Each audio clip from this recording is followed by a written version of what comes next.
Hi, ಎಲ್ಲರಿಗೂ ನಮಸ್ಕಾರ. ಎಲ್ಲರೂ ಹೇಗಿದ್ದೀರಾ? ಚೆಂದ ಇದ್ದೀರಾ ಅಂದ್ಕೊಳ್ತೀನಿ. ನಿಮಗೆಲ್ಲ ಕಬ್ಬಾಳಮ್ಮ ಕಿಚನ್ಗೆ ಸ್ವಾಗತ. ನಾನಿವತ್ತು ಒಂದು ಮುಲ್ಲಂಗಿಯಿಂದ ಮನೆಯವರೆಲ್ಲ ಊಟ ಮಾಡ್ಬೋದು ಅಂತ ಗೊಜ್ಜು ಮಾಡಿ ತೋರಿಸ್ತೀನಿ. ಈ ಗೊಜ್ಜು ತುಂಬ ಚೆಂದ ಇರುತ್ತೆ. ನೀವು ಅನ್ನಕ್ಕೆ, ಚಪಾತಿಗೆ, ದೋಸೆಗೆ, ಮುದ್ದೆಗೆ ಸಹ ಇದನ್ನು ತಿನ್ಬೋದು. ನಾನೀಗ ಮಾಡ್ಕೊಳ್ತಾ ಇದ್ದೀನಿ. ಹೇಗೆ ಮಾಡ್ತೀನಿ ನೋಡ್ಕೊಳ್ಳೋಣ ಬನ್ನಿ. ನಾನು ಬಾಣಲಿ ಇಟ್ಕೊಂಡಿದ್ದೀನಿ, ಎಣ್ಣೆ ಹಾಕ್ಕೊಳ್ತಾ ಇದ್ದೀನಿ ಸ್ವಲ್ಪ. ಈಗ ಇಲ್ಲಿ ಎಣ್ಣೆ ಕಾದಿದೆ. ನಾನೊಂದು 3 ಲವಂಗ, 1 ಚಕ್ಕೆ, 1 ಪಲಾವ್ ಎಲೆ ತೊಗೊಂಡಿದ್ದೀನಿ, ಹಾಕ್ಕೊಳ್ತಾ ಇದ್ದೀನಿ. ಸ್ವಲ್ಪ ಕಸೂರಿ ಮೆಂತಿ ಹಾಕ್ಕೊಳ್ತೀನಿ.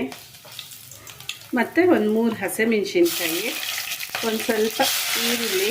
ನಾನು ಈರುಳ್ಳಿ ಜೊತೆನೇ 1 ಬೆಳ್ಳುಳ್ಳಿ ಸಣ್ಣದಾಗಿ ಹಚ್ಚಿಟ್ಕೊಂಡಿದ್ದೆ, ಅದನ್ನು ಹಾಕ್ತಾಯಿದ್ದೀನಿ. ಇದೆಲ್ಲ ಚೆಂದಾಗಿ ಫ್ರೈ ಮಾಡ್ಕೊಳ್ಳೋಣ.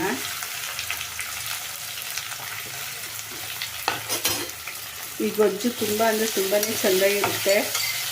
ಹೊಸ ರುಚಿ. ನೀವು ಮನೇಲಿ ಒಂದ್ಸಲ ಟ್ರೈ ಮಾಡಿ ನೋಡಿ ಹೇಗಿತ್ತು ಅಂತ ತಿಳಿಸಿ. ಈರುಳ್ಳಿ ಎಣ್ಣೆನ ಚೆಂದಾಗಿ ಫ್ರೈ ಆಗಬೇಕು.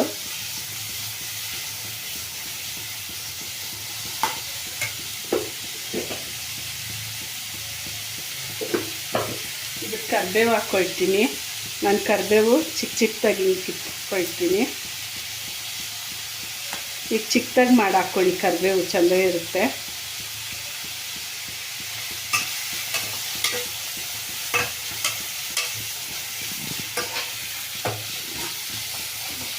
ಈರುಳ್ಳಿ ಚೆಂದಾಗಿ ಫ್ರೈ ಆಗಲಿ.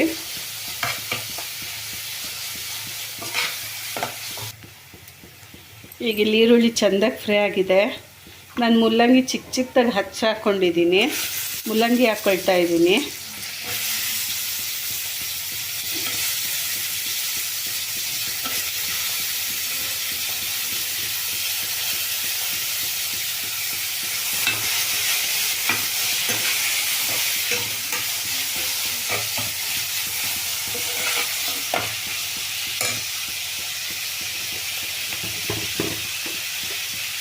ನಾನು ಸ್ವಲ್ಪ ಉಪ್ಪು ಹಾಕ್ಕೊಳ್ತೀನಿ.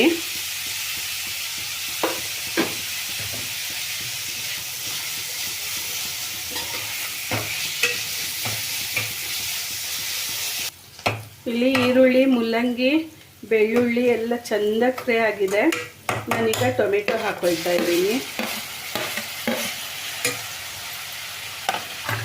ನನ್ನ ವಿಡಿಯೋ ಇದೆ ಫಸ್ಟ್ ನೋಡೋರಾದರೆ ದಯವಿಟ್ಟು ಸಬ್ಸ್ಕ್ರೈಬ್ ಮಾಡ್ಕೊಂಡು ನೋಡಿ.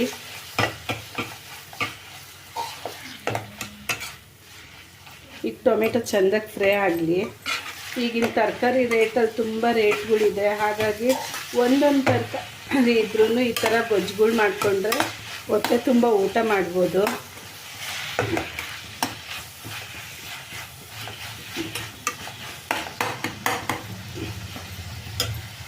ಇದ್ರ ಜೊತೆ ಮುಲ್ಲಂಗಿ ಬದಲು ನೀವು ಆಲೂಗೆಡ್ಡೆ ಹಾಕ್ಕೋಬೋದು.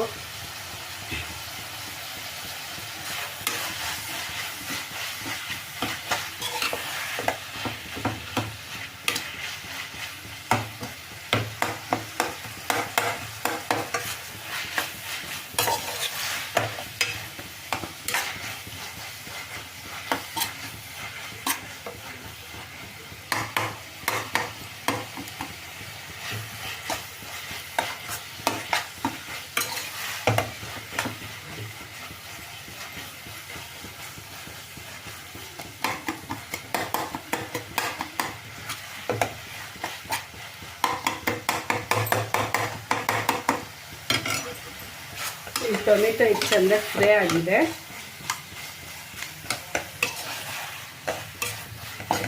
ನಾನೀಗ ಇದಕ್ಕೆ ಒಂದು ಸ್ವಲ್ಪ ಅರಿಶಿನ ಪುಡಿ,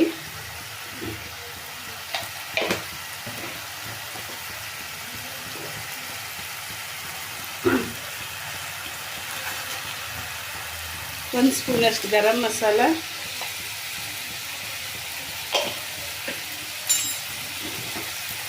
ಮತ್ತು ಸಾಂಬಾರು ಪುಡಿ.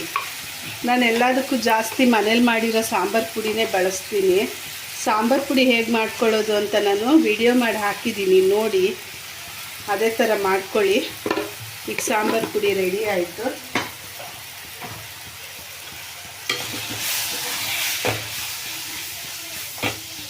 ಇದೊಂದೆರಡು ನಿಮಿಷ ಎಣ್ಣೆನ ಫ್ರೈ ಆಗಲಿ. ಇದೆಲ್ಲ ಕ್ಲೀನಾಗಿ ಇವಾಗ ಫ್ರೈ ಆಗಿ ಅಲ್ಲಲ್ಲೇ ಎಣ್ಣೆ ಬಿಡ್ತಾ ಬರ್ತಾ ಇದೆ. ನಾನಿವಾಗ ಗೊಜ್ಜಾಗಿರೋದ್ರಿಂದ ಸ್ವಲ್ಪ ನೀರು ಹಾಕ್ಕೊಳ್ತೀನಿ.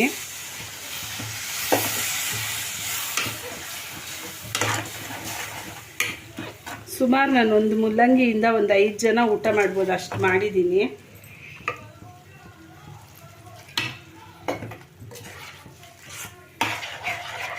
ಇದು ಸ್ವಲ್ಪ ಗಟ್ಟಿಗಿದ್ರೇ ಚೆಂದ ಇರುತ್ತೆ, ತುಂಬ ನೀರು ಮಾಡ್ಕೊಳಕ್ಕೆ ಹೋಗಬೇಡಿ. ಈಗ ನಾನು ಇದನ್ನು ಒಂದು 2 ನಿಮಿಷ ಉಪ್ಪು ಖಾರ ನೋಡಿ ಮುಚ್ಚಿಟ್ಬಿಡ್ತೀನಿ.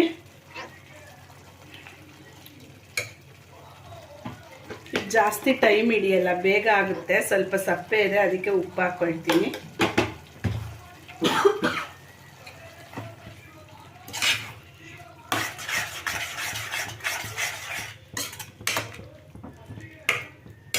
ಒಂದೆರಡು ನಿಮಿಷ ಮುಚ್ಚಿಟ್ಬಿಡೋಣ ಇದನ್ನು.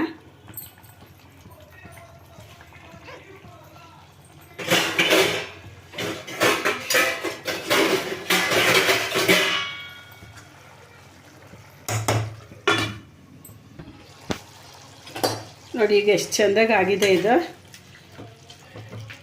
ನಾವು ಇದಕ್ಕೆ ಮುಲ್ಲಂಗಿ ಹಾಕಿದ್ದೀವಿ ಅಂತ ಗೊತ್ತಾಗೋದೇ ಇಲ್ಲ, ಆ ಟೇಸ್ಟ್ ತುಂಬ ಚೆಂದ ಇದೆ. ಇದಕ್ಕೆ ಸ್ವಲ್ಪ ಕೊತ್ತಂಬರಿ ಹಾಕ್ತಾಯಿದ್ದೀನಿ. ನೀವು ನಾನು ಹೇಳ್ದಂಗೆ ಇದು ಅನ್ನಕ್ಕೆ, ಚಪಾತಿಗೆ, ದೋಸೆಗೆ ತಿನ್ಬೋದು.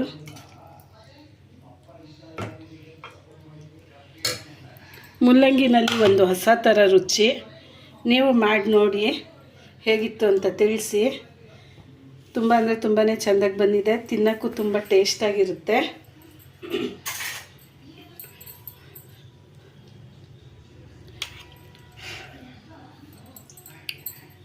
ಚೆಂದ ಇದೆ. ಒಂದೊಂದೇ ತರಕಾರಿ ಇರುತ್ತೆ, 4-5 ಜನಕ್ಕೆ ಮಾಡಬೇಕು, ಹೇಗೆ ಮಾಡೋದು ಏನು ಎಲ್ಲ ಏನು ತಲೆ ಕೆಡಿಸ್ಕೊಳ್ಳೋದು ಬೇಡ. ಒಂದೊಂದೇ ಇದ್ದರೂ ಹಾಕಿ ಈ ಥರ ಸ್ವಲ್ಪ ಗೊಜ್ಜುಗಳು ಮಾಡ್ಕೊಳ್ಳಿ, ಎಲ್ಲರೂ ಊಟ ಮಾಡ್ಬೋದು. ದಯವಿಟ್ಟು ನನ್ನ ವಿಡಿಯೋ ನೋಡೋರೆಲ್ಲ ಲೈಕ್ ಮಾಡಿ, ಶೇರ್ ಮಾಡಿ, ಸಬ್ಸ್ಕ್ರೈಬ್ ಮಾಡ್ಕೊಳ್ಳಿ, ಬೆಲ್ ಐಕನ್ನ ಒತ್ತಿ. Thank you.